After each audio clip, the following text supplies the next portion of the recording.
My presentation will be basically on the experience I had in China for more than 3 years on the EV sector and my visits to UK and USA to see the adoption and how that adoption is done, and I'll share that. So first of all, thank you, Dr. Anil Garg, for inviting me here. And welcome and thank distinguished dignitaries on the stage and delegates in the hall for giving me this opportunity and for the relevant topic today.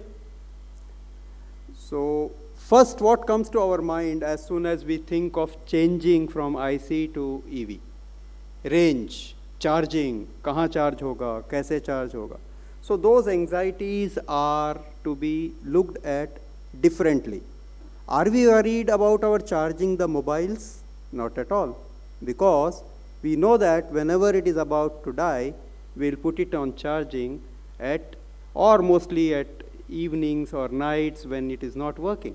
So same is the story with personal mobility, personal car charging. It has to be when it is resting. When does it rest? Either at home or at office. So a lot of parking charging stations should be in the parking lots of residential complexes, of office complexes. Where else? We go long drive, it should be at the dhabas or midways or wherever we stop the car. So that is the range anxiety is to be looked in a different manner. We should put the analogy to the mobile charging, not the petrol station type of our current mentality. Second, we say that there is hardly any adoption of EV. So our focus is on the personal mobility or cars. See, railways, already electric. E-rickshaws, too many. Two-wheelers, plenty of them. Then comes is the taxis, and then comes the buses. The reason is the cost of lithium-ion battery is too high at this moment, and to make it break even, the running has to be many, many kilometers a day. Approximately 100 kilometers a day is the minimum requirement. So that is the reason why personal car will come at the end.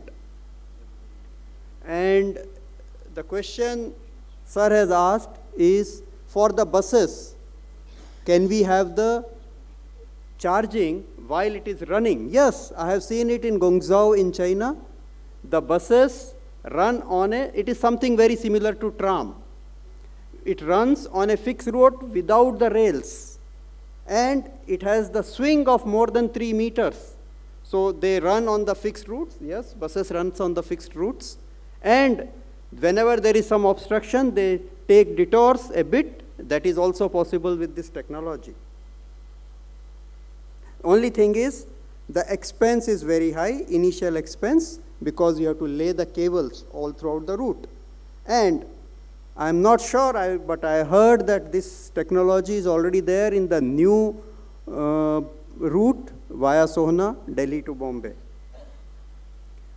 Then people argue about the source of energy for this EV. They say that we are using non-renewable. Yes, but that is still okay. Partly, slowly the things will be in place. We'll be 100% renewable someday. But till such time, you compare the small engines of IC versus the big, big turbines of the boilers of the electric production. They are much more efficient. So the source of energy, even if it is coal, we are still saving on the environment.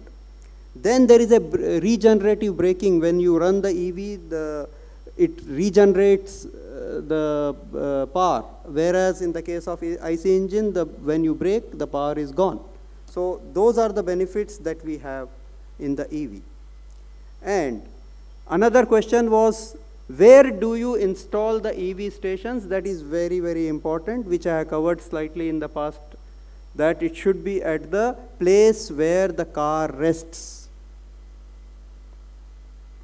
And a back of envelope calculation says that power requirement, if 100% EV is there in the country, the power requirement will be almost double of the present production of power.